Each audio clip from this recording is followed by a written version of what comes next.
Hi, I'm Lewis Lee, and this is Guitar Lessons with Lewis Lee. Today we're going to talk about three important factors. Number one, we're going to talk about technique. Number two, we're going to talk about solo guitar. And number three, it will be improvisation. So these are the three subjects that we will cover, and each will be divided into 10 minutes. So the first issue that we want to cover today will be technique. Technique is very important, and what you want to do is when you're practicing, make sure that you always have a metronome. These metronomes can be purchased at Guitar Center, and they cost about $12, and it's worth its money. You always want to practice with a metronome. I never leave home without mine. I practice all the time with the metronome. It makes your timing impeccable. Keep that in mind. No matter what instrument you play, guitar, bass, drums, if you're a vocalist, always use a metronome. Okay, so today we're going to just demonstrate proper technique and how to use the metronome. We're going to set the metronome at 100 beats per second. Okay, 100 beats per second. And we're going to play the G scale.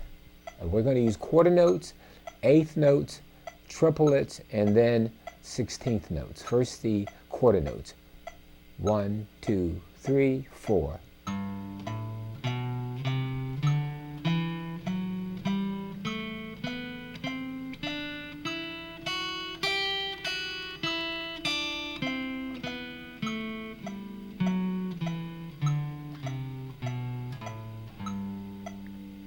Okay, eighth notes. 1, 2, 3, 4.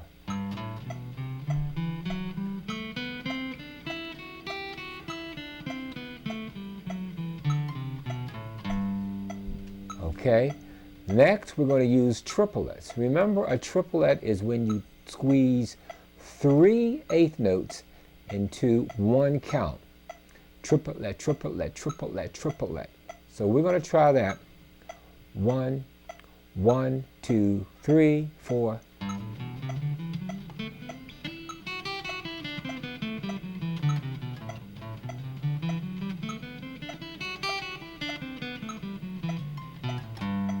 Okay, and next we're going to do it with the 16th notes, which is 1 E and a 2 E and a 3 E and a 4 E and a. I'm going to try that. 1, 2, 3, 4.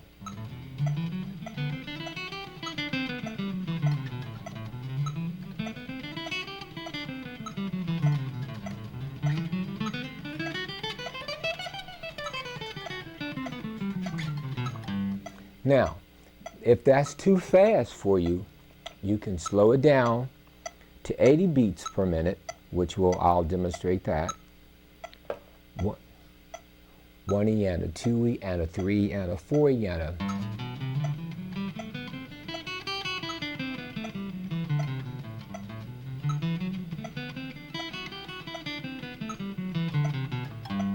Okay, or if that's not fast enough, we can take it up to 120, which is 1 E and a 2 E and a 3 E and a 4 E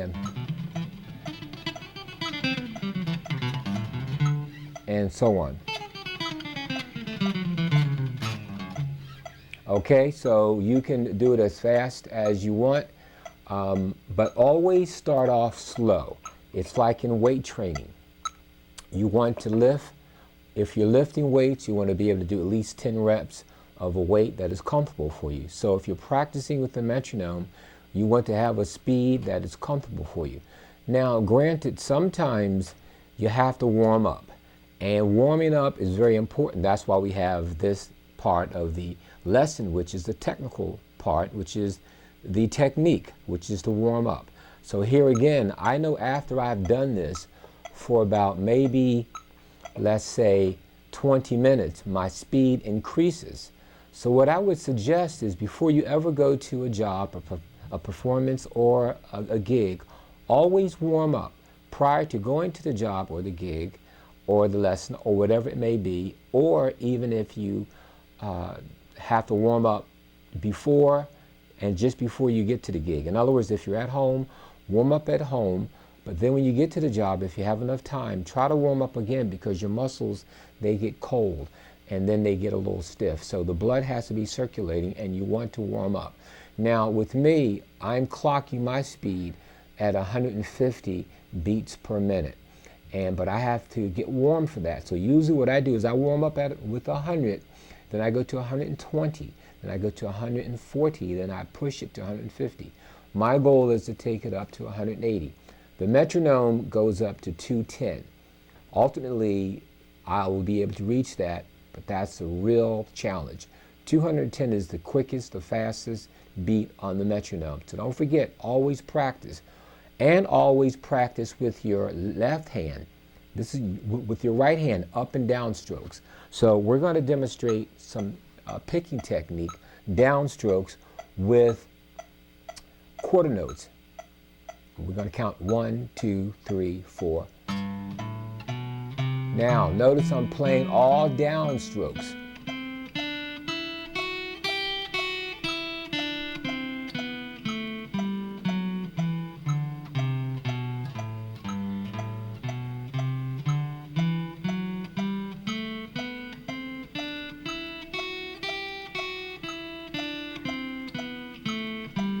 Now up strokes.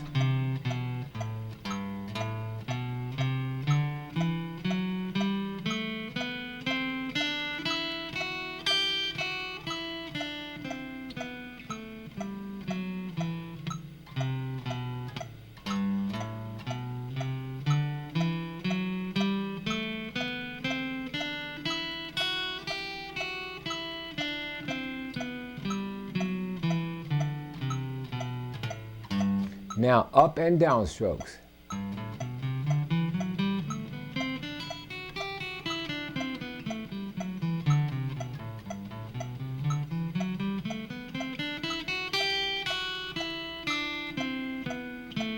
And I did say quarter notes, and I mixed in the eighth notes. Once again, 1, 2, 3, 4.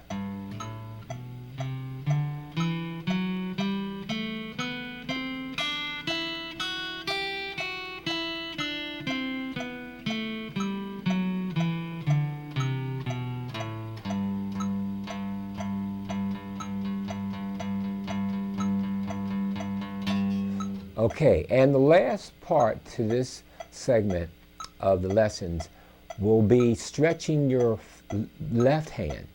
Now that we've worked both left hand and right hand, you really want to stretch your left hand as well, because that's the most difficult. So there are exercises that you can do, and we're going to do where you can just do up and down strokes, but you're going to play the F and the B flat. F sharp, B, G, C, G sharp, C sharp. And it will be played like this.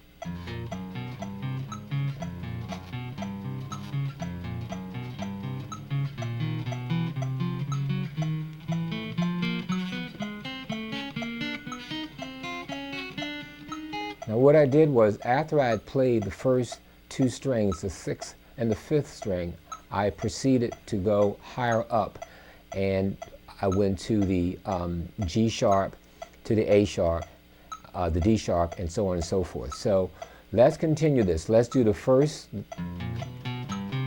which is the sixth and the fifth and the fourth,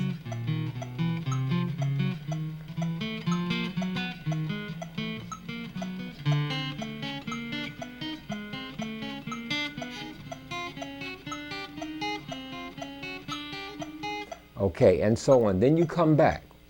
1, 2, 3, 4. and keep your fingers planted. And what I mean by that is keep your fingers on the guitar neck. This helps with the dexterity and your coordination. A lot of times if you raise your fingers, it takes strength away and it distracts from your strength on that one finger that's trying to play that note.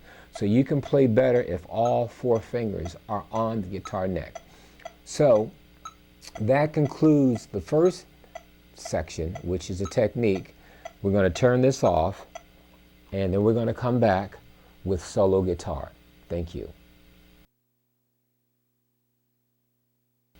Hi, this is lesson 2, which is solo guitar. Now, most of my guitar technique and my reading ability and all of my musical education has come from USC.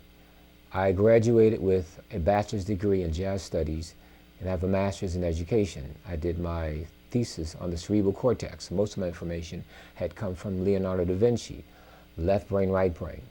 Having said that, I was fortunate enough when I was working on my master's degree to study with one of the greatest guitarists ever lived, Lenny Breau. And I was fascinated. He was teaching, giving a master class at USC. And he was charging $125 an hour for private lessons after the master class. And a lot of my friends were signing up for 2 or 3 lessons, but I didn't have that money. So one evening, because I was a monitor, I had work study, and I was just locking up the facility. I saw Lenny, he had stayed late, and he said, "Hey, what's your name?" I said, "Louis." He said, "How come you haven't taken any lessons?" I said, "Oh, well, I've been real busy, blah, blah, blah, blah, blah." Trying to make up a story. He said, "You can't afford it, can you?" I said, "Oh, yeah." He said, "Come on in. I'm going to give you a free lesson." So we went into the practice room, and what I thought was going to be a half an hour turned out to be 4 hours. And we were laughing and joking and just having a wonderful time. And I learned a lot. And he asked me for my phone number, and I gave it to him. And that was it. After he had finished the master classes at USC, I guess he had gone to wherever he had to go, and he wasn't there anymore. So about 3 or 4 months later, I get a call. It's late. It's a Friday night, 11 o'clock. I'm practicing. And I get a call. It's Lenny Breau.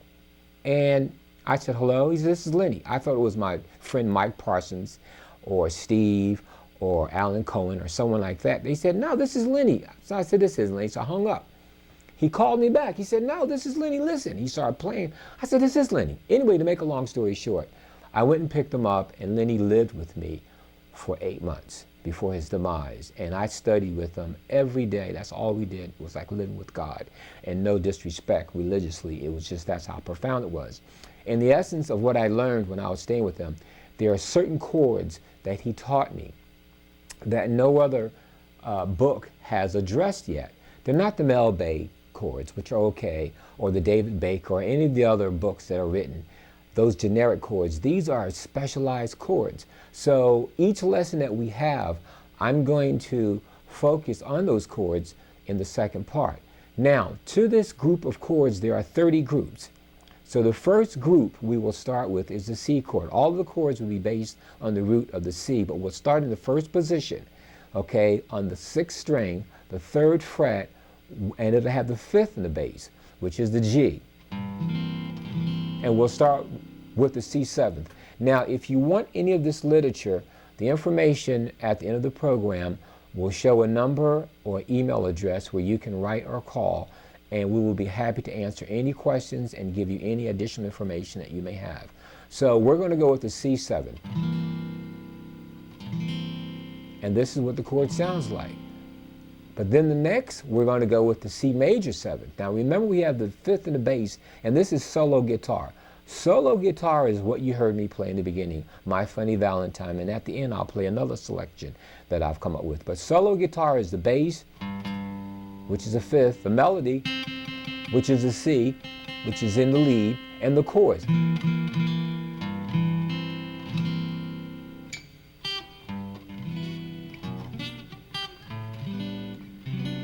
Okay, so you understand that. So right now we have a C7, then we'll go to a C major 7th.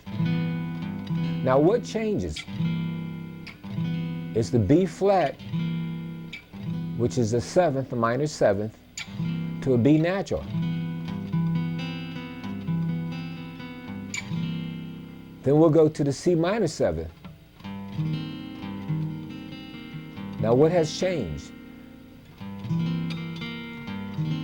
We have that E flat, we have E to E flat. Then we go to the C minor 9. What has changed? That C has now gone to the ninth, or the second, which is that D. And we still have that E flat, we have the B flat, but now we have the D.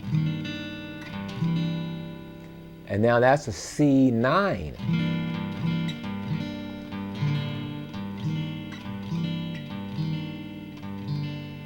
Pretty progression. Now we have the C11th. Now what has changed? That E has now gone to an F, which is a fourth. The third has gone to the fourth.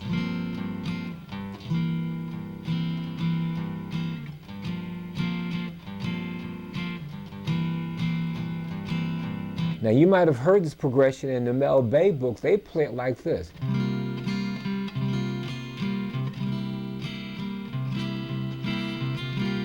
Which is pretty, but that's standard. But what if you're playing a solo guitar and the G is in the bass, as with here, and you want the melody is in the C, but you still want to have that effect of that E to the F, the movement. That's when you get it.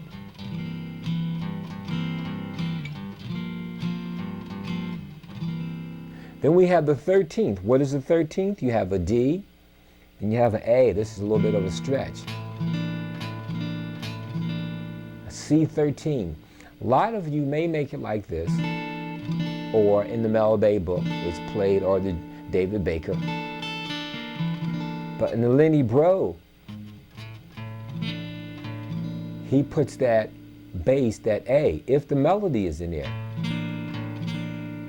Now remember, each group of chords there are 12 or 13 different general chords that are covered in each group. This is a group. C7, C7, C7, with a different note in the bass.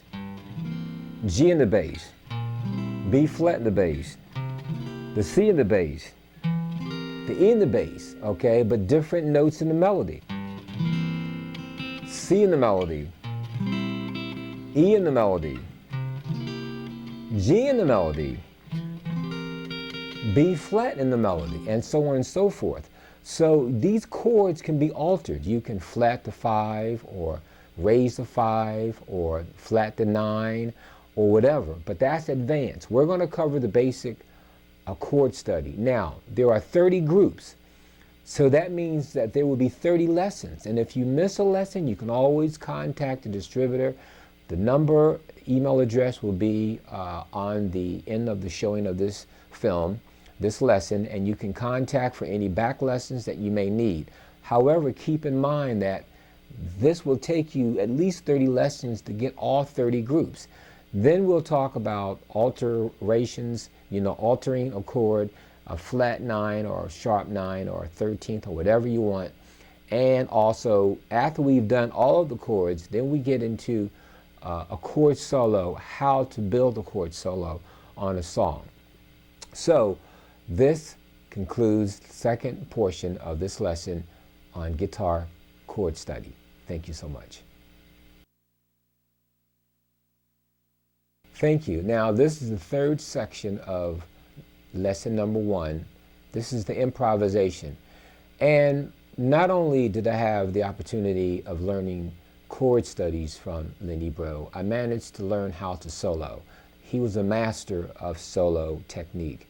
And what he told me was, in soloing technique, you want repetition.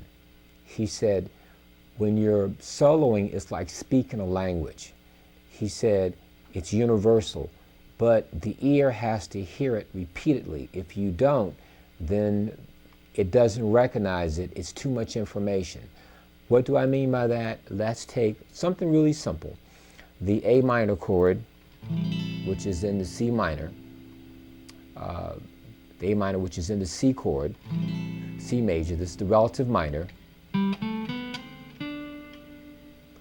Okay, so that's an idea. Ba, ba, ba, ba. So if I were soloing, I would play that 3 times.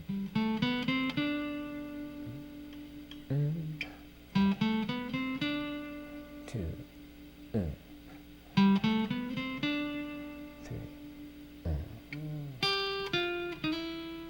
Now, and then the 3rd time, I deviate. So in soloing, you want repetition. Wes Montgomery was also famous for that. People thought he used to read his solos, but he could make up solos on the spot. As with Lenny, I didn't have the opportunity of studying with Wes Montgomery, but I've read and studied a few of his books. But I have lived and studied with Lenny Breau. And that's what he would do. He would simplify.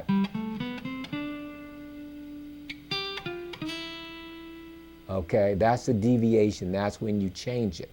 So what we want to cover here is the first section would be the diatonic. The diatonic is a set of modes, and the diatonic, meaning dio, which is to dial, a circle, and the tonic, which means the number 1, diatonic. So it starts on, since we're going to use C, C major, that's the Aeolian. Now I'm playing in the Aeolian.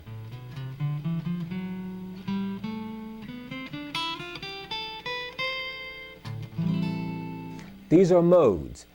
We can't cover all of the modes in this lesson, so each lesson we will address the modes, then we'll get into advanced scales, harmonic minor, the jazz minor, the melodic minor, all kinds of scales. You know, Lydian chromatic by George Russell, which is an outstanding also approach that I've studied, you know, and there's just so many scales, a chromatic scale, the diminished scale. We'll cover all of that, and it's how it's applied, how it can be applicable to any certain musical situation. But today we'll simplify it to just one mode so that we can have a base. We're starting with just that relative minor.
Now, so that was improvisation. I'm just simplifying it, not playing too fast, but just having a little fun. When you practice, you want to always practice and have fun. But now we're going to get back to our dear friend, the metronome. Remember, always practice with a metronome. So now we're going to practice that same scale with a metronome and hear the difference. And this is at 120. 1, 2, 3, 4.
Okay, now, so what we're trying to demonstrate here, what I am trying to demonstrate, I should say, is just basic technique.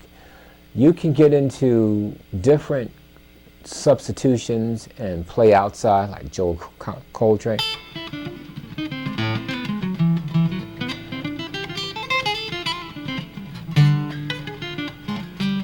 Or you can play inside, which is the diatonic. Or you can play George Russell, which is bebop. All of these different styles will be covered. But this is the fun part. When practicing, you want to, here again, just to recap, you want to always brush up on your technique. Technique is very important. Then you want to always be able to play a song, to be able to express yourself. And studying music and different songs by different composers is a good way to build your own repertoire of songs that you like so you can play for people. And also, you want to have fun. You want to improvise. Improvisation is the best part of playing because it's on the spot. Now, before we conclude, there's a book that Lenny suggests to me that I've been studying now for years. I always go back to it. It's a violin book, you know, and I will not really talk about the name because I haven't checked with the publishers to be able to speak about the name of the book, but maybe later I might be able to divulge that information to you. But that's something else that you want to work on that will help you. Violinists, they have incredible, impeccable speed and technique. And what Lenny always told me was, have you ever noticed how fast and clean they play? And I said, yes. And they have such a small section, you know, the violin is much smaller than the guitar, and they play so accurately. So, you know, you can learn a lot from different musicians, different techniques from other instruments. So I would advise you to always be inquisitive and explore. Be exploratory. Always venture out when you're studying your technique. And remember, when you're playing, you play to have fun. If you don't enjoy what you're doing, you're not going to have fun. People are not going to enjoy it, and it's not good. So since music is universal, try to make it fun. When you play, enjoy what you're doing. That concludes our lesson for today, and thank you so much.